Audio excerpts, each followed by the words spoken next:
Здрава Котлина поднесе независни листи за советници за општините Струмица и Босилово, а во текот на денот ќе поднесат и за општина Ново село.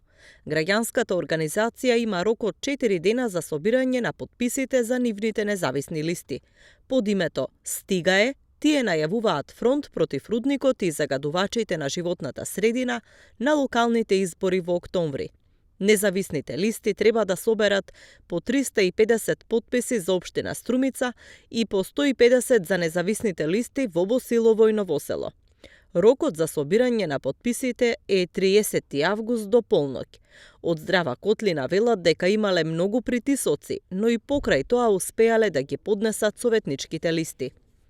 Знаеме дека политичките партии не се задоволни од појавувањето на овие независни листи, како во нашите општини, така и во другите општини на секаде во Македонија. Но исто така тие самите знаат кој што направил изминатите 30 години со нивното делување.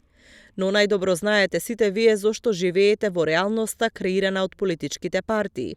Наша мотивација за иницирањето на овие независни листи е очекуваната ескалација со рудникот на смртта и Ловица Штука, во која значајна линија на реален отпор би биле советниците во општините, како директни учесници во носењето на одлуките или поставувањето на одредени битни прашања поврзани со очекувањата на граѓаните.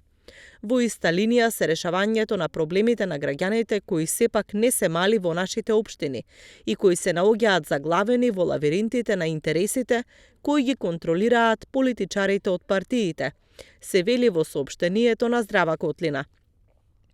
Здрава Котлина најавуваа и независни кандидати за градоначалници во овие општини, но сепак се поднесени само советничките листи.